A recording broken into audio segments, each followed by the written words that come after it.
Assalamualaikum, Bu. Waalaikumsalam, monggo silakan Ibu. Ya, ada yang bisa saya bantu? Bu Rizky, saya kan hamil anak ketiga nih. Terus ini kok kaki saya bengkak ya? Waktu hamil pertama itu nggak gini. Oke. Terlebihnya saya mau memperkenalkan diri dulu ya Bu ya. Perkenalkan, nama saya Bidan Rina yang bertugas sore hari ini. Kalau boleh saya tahu, saya boleh dijelaskan dulu ya Bu ya. Ini dengan Ibu siapa nih? Ibu H dengan usia berapa tahun Bu? 34 tahun. Usia kehamilan Ibu? Kurang lebih 36 minggu. 34 minggu ya. Dengan keluhan apa ini Bu? Ini kaki saya bengkak-bengkak. Kaki bengkak-bengkak sudah berapa hari Bu? Beberapa hari yang lalu sih, Bu. Oke Bu, sebelum saya melakukan pemeriksaan, mohon izin saya akan cuci tangan dulu ya Bu ya. Cuci tangan dengan menggunakan 7 langkah. Iya Bu. Mohon izin saya akan melakukan pemeriksaan kecemasan terlebih dahulu. Setelah saya melakukan pemeriksaan tekanan darah, ini tadi tekanan darah ibunya bagus ya, 130/90. Kemudian nadinya juga bagus, 80 kali per menit. Suhunya juga bagus, normal Bu. Kemudian pernapasan juga normal. Ini Ibu belum melakukan pemeriksaan lab nggih? Belum. Ya, Bu. Nanti di sini saya akan menjelaskan beberapa penjelasan tentang tanda bahaya kehamilan trimester 3 ya Bu ya. Nanti di rumah Ibu bisa baca-baca di buku ini nggih, semua untuk tentang kehamilan, tanda bahaya, gizi ibu hamil dan semua tentang kehamilan dan persalinan sudah ada di buku ini. Jadi nanti Ibu bisa baca-baca sendiri di rumah nggih. Terus kemudian saya akan menjelaskan tentang tanda bahaya trimester 3. Ibu apakah sudah pernah mendengar atau mengetahui tanda bahaya tentang kehamilan itu apa aja? Ya, dikit-dikit pernah, Bu. Dikit-dikit ya, tapi hanya separuh-separuh Ibu ya. Oke, nanti saya akan mohon izin untuk menjelaskan tanda bahaya tentang kehamilan trimester 3 ini.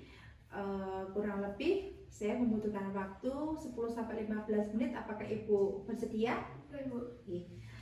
Jadi ada beberapa tanda bahaya ya Bu ya di trimester 3. Yang pertama yaitu preeklamsi, yang kedua gerakan janin yang kurang, terus kemudian perdarahan pervaginam dan ketuban pecah dini.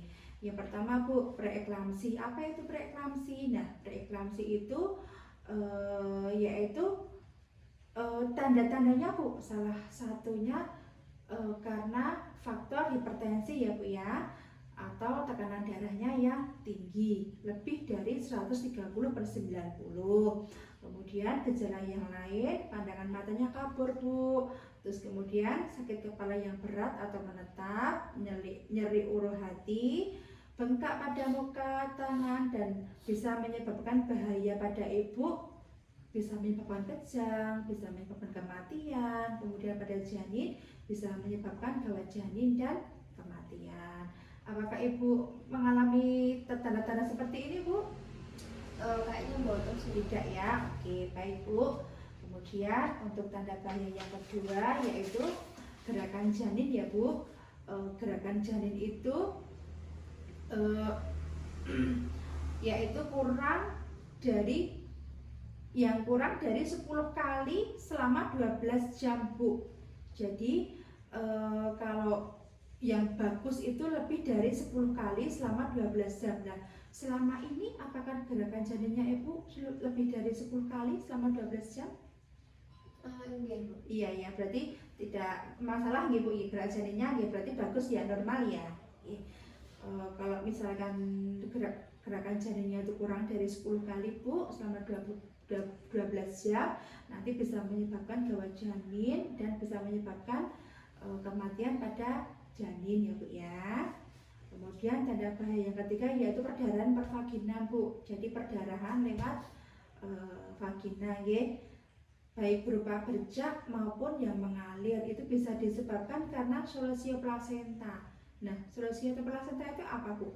Solusio plasenta adalah perdarahan yang disertai dengan nyeri perut Bu. Jadi perutnya sakit, kemudian darahnya keluar, bisa bercak, bisa banyak. Dan atau plasenta previa. Kalau plasenta previa itu perdarahan yang disertai dengan nyeri perut. Nah, bahayanya pada ibu nanti bisa menyebabkan shock atau kematian. Kemudian kalau janinnya bisa menyebabkan janinnya mati ya Bu ya. Terus yang tanda bahaya yang keempat yaitu ketuban pecah dini Bu. Jadi kayak ada apa Bu, cairan yang keluar Bu tanpa disadari. Nah, kayak cairan pipis itu Bu ya, tapi tidak berbau pesing ya. Kalau ketuban itu baunya khas ya Bu ya. Jadi kayak bau apa ya?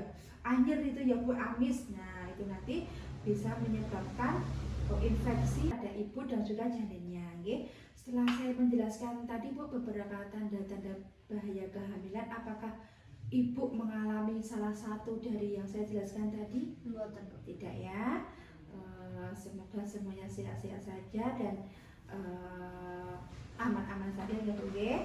Nah, apabila sesuatu yang tidak kita inginkan itu terjadi ya Bu ya, dari tanda-tanda tadi ada salah satu ibu mengalami tanda-tanda tadi, ibu bisa segera tindak ke tenaga kesehatan, bisa ke Pak Dokter, ke bidan atau ke puskesmas terdekat nih Bu ya. Apakah sampai sini ada ditanyakan Bu? Mboten, Bu. Tidak nggih, sudah jelas nggih apa yang saya jelaskan tadi nggih. Kemudian ini ibu belum melakukan cek laboratorium lengkap ya. Nah, ibu 1 bulan lagi kunjungan ke sini, nanti kita akan melakukan cek laboratorium lengkap ya Bu nggih.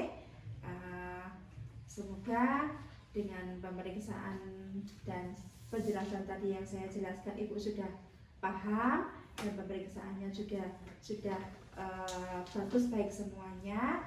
Semoga ibu dan janin yang di dalam kandungan sehat semuanya Bu nggih. Gitu. Terima kasih ya Bu ya. Oke. Makasih, Bu. Nggih, sama-sama.